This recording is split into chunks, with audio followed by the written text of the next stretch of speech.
Jesus Trilogy, Book 2, Then There Were Two, Chapter 28, Part B. Far to the west, a visit was taking place. Step in through the door, sir. Barabbas stepped through the iron-barred door and stood in a small room.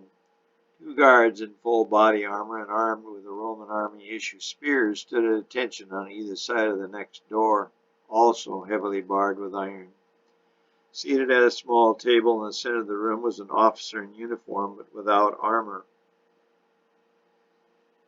He was 40-ish but well built with long, slick black hair, a hint of gray at the left temple. The right temple was noticeably jet black. How did that happen? Barabbas wondered. Your name?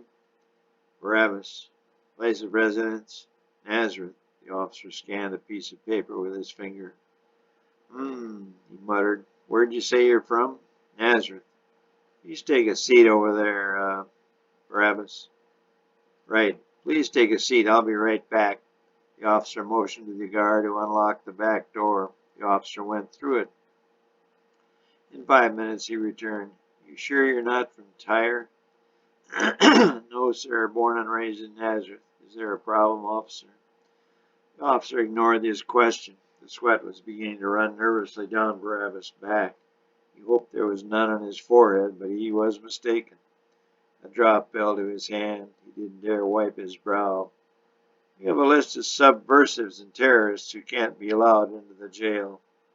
How ironic, Barabbas thought, but did not say. Your name is on here, but it says the Barabbas we have to watch for is from Tyre. Never been there, sir. Who is your father? Maybe he was from Tyre. No, Megiddo, sir. He didn't want to say his father's name, remembering all the attention his father's funeral had drawn. He hoped this officer had not been there, but he had no way of knowing. Who was it you wanted to visit? Row. Let's see. Cell 19, B block.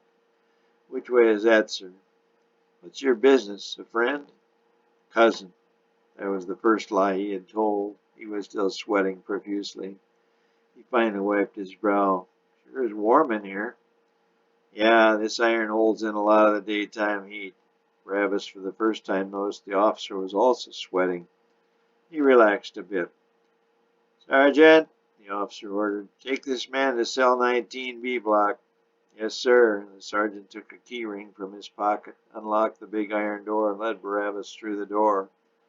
The hallway was clean, but he had a very musky odor. They came to a crossing hall, turned right, and headed down it. Cells were numbered, even on the right side, odd on the left. When they arrived at number 19, the sergeant halted and said, This is your cell. You got 15 minutes, no more. I'll be back to get you. Thanks. There was no sign of life in cell 19. Barabbas tapped on the bars with his hand. Still nothing. It was dark, and as his eyes became accustomed to the darkness, he thought he could make out a human form. Finally, his eyes accommodated, and he saw a body lying in the corner of the hard floor. It was curled up in the fetal position.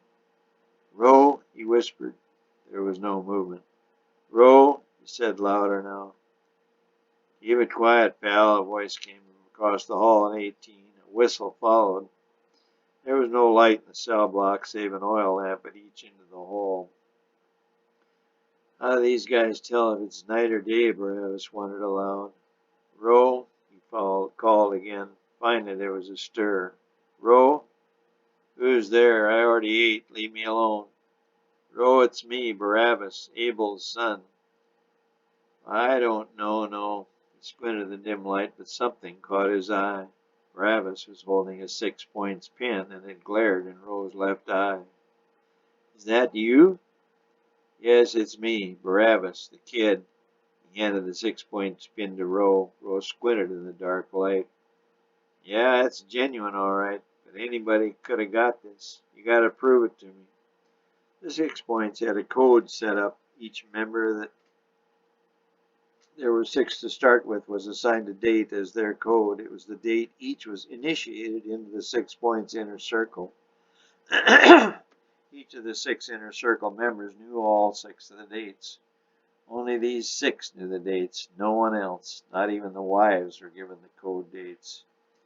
September 11, 0018, Barabbas whispered. Shh, Rose said. There were ears everywhere in this black hole. And you? June 22, 0004. How you doing? Barabbas asked, shaking Rose's grimy hand. Good, I'm good. It was a lie. They both knew it. Rose, even in this dim light, had the appearance of a ghost. How long they gonna keep you, Rose? I got 5 years, but the chance for parole in 3. Just 2 to go then. I don't think I can make it that long. It's good to see you, kid. How's your dad? Abel looked down, his voice cracked. He got... What happened? He's dead. Barabbas kept staring down as he briefly recounted the story. I'm going to kill the snake that killed my dad if it's the last thing I do. Who's left in the points? Me. You, that's all? Ro was getting a little shaky. He sat back down on the cool, damp cement floor. The stench of urine and excrement was getting to Barabbas. Ro was just weak from lack of food. He had surmised he was fed about once every 24 hours, but there was no way to tell. No way to keep track of time. No sunlight. How he longed to see the light of day.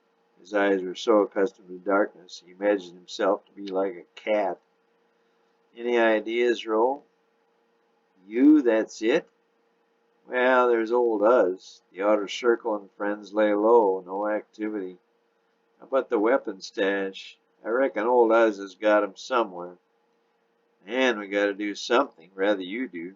You can get you together some of the more loyal outer circle and get a plan to spring me, we can get back to work. It was the first positive thing Ro could remember in more than 6 months since entering the dungeon in Macpila. It was carved out of a massive cave. The only other things that survived in the caves were bats, hundreds of them. Prisoners were often bitten by their co-inhabitants, and occasionally delirium would set in. That would be followed by seizures and death, or at least when the prisoner was carried out writhing in madness, he would never return. Ro had been bitten a couple times, but so far no delirium. Lefty, you gotta get me out of here. But how? I'm all alone. Well, you can get old Uz. He can't help much. Abel then recounted the attempt on Pilot's life. It brought a rare smile to Rose's scrawny face. That old bat. Sorry, boys, Rose said, looking up at the bat-covered ceiling. Didn't mean nothing by it. The bats remained silent. What shall I do, Ro? 2 things, Lefty. What? Reorganize 6 points. Get a few guys together you can trust and reorganize. You be the president. Have weekly meetings. Uz will help, but watch your back. And, Barabbas was warming to the idea, and, second thing, find the star. What star? All right, mister, time's up. Just 1 more minute, please, Barabbas begged. You're out of here now. Barabbas was tall as a guard, but no match for his sword. He turned and said, Okay. Turning back, he said, Good to see you, cousin. Take care. As Barabbas was leaving, the guard leaned over into cell 17 and asked, Did you hear anything, Duran? Just something about a star. You cut them off. I might have learned more. I'm sure he'll be back. When he does show up again, keep your ears peeled. If you provide some needed info, I'll get you out of here the next day.